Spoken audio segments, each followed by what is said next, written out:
Hi, this is Todd. I've got a quick Bar Smart case study for you today.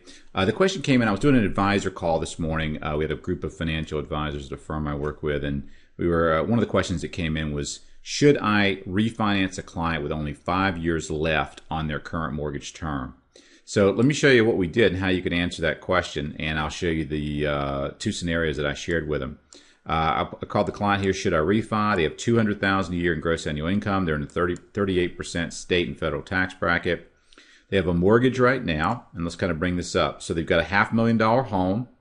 They originally borrowed $250,000 when they took out the loan back in 1992. They have a 7.5% interest rate. They currently owe $85,000, and they're paying $1,748.04 per month. Right? So that's all I really needed from the advisor to be able to look at this. And I go over to the Borrow tab, and you'll notice here they have 59 payments to go. So they're right at 5 years or 60 months to pay this off. And their thought is, why would we bother refinancing from 7.5 to say 4% when we've only got 4 years or 5 years to pay this off?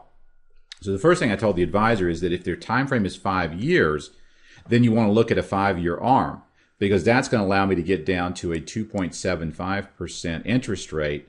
So what we looked at was a new loan on a 5-year ARM at $85,000. So we're just taking the current loan here, and their payment drops to $347. Now we want to answer our three key questions here, right?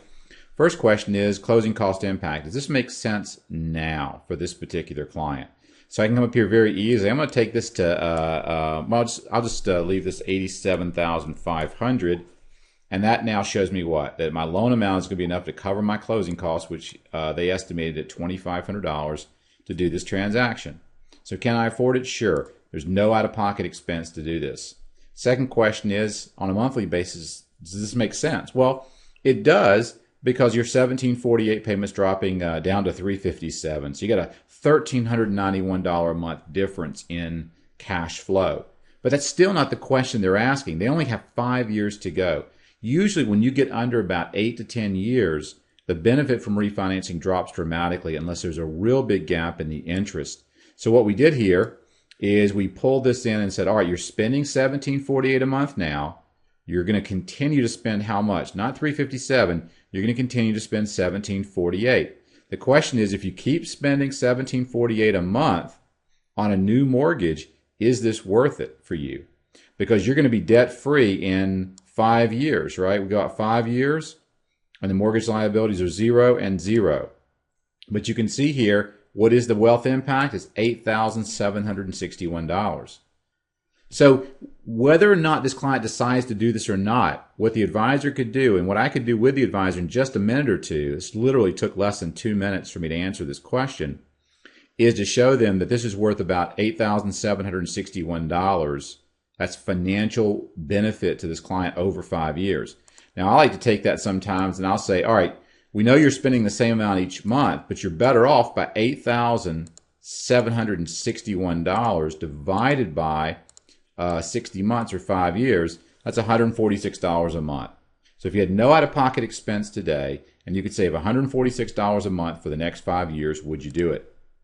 Now, the client may say, no, it's still not worth it, but at least I can quantify now and answer that question one way or the other. So I answered the question. The advisor came back with another question.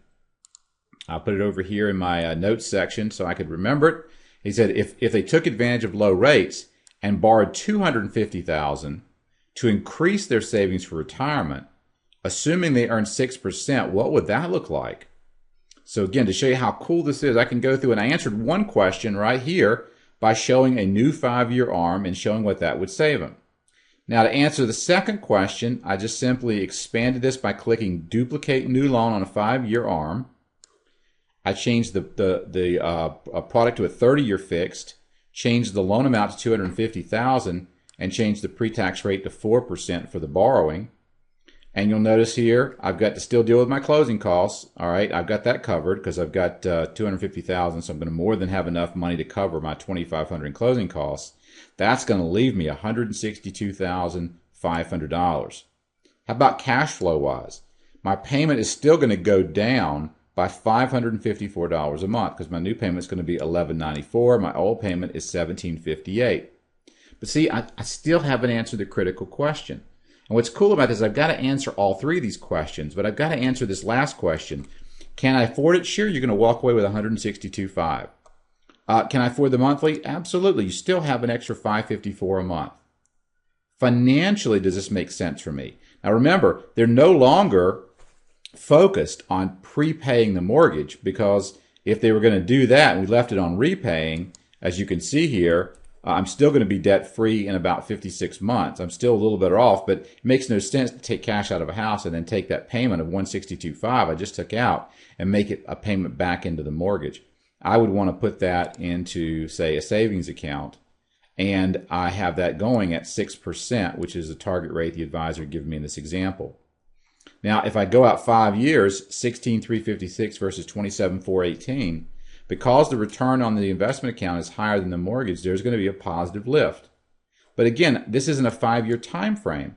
In this scenario, if this client is going to take $162,500 out of their house, and they're currently 60 years old, because they have 5 years to go for retirement, they were trying to pay this mortgage off at 65, they could be in that house for another 20 to 25 years. Let's just say 20 years. So at age 60, they could be there to age 80. So you'll notice that either of these scenarios will save them money, but if they could take that cash and earn 6% on it over 20 years, they would be better off by $157,000 compared to $88,000, almost doubling their savings over a 20-year time period. Now, as an advisor, you can't solicit a client to take money out of their house to invest. You just simply shouldn't do that. There's a Reg T that says that you can't do that.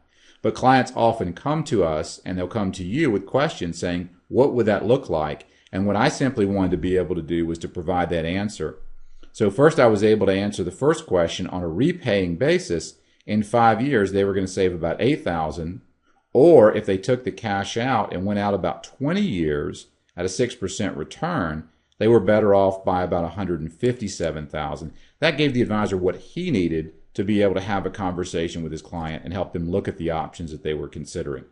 So again, thought I would share this case study with you. It came in this morning. I thought it was an interesting one because he had never thought about using a 5-year ARM. They were comparing to the 30, and I agree. And I can show you how quickly you can dispel this. Let's say that this was going to be a 30-year today at 4%, okay, and you take this down to here, and you go back to that 5-year time frame, and we say they want to repay as quickly as possible. Now it's about a 58.39, so almost a $6,000 savings over 5 years, but not nearly as powerful a savings as an ARM at 2.75, which is going to increase that savings by about another $3,000.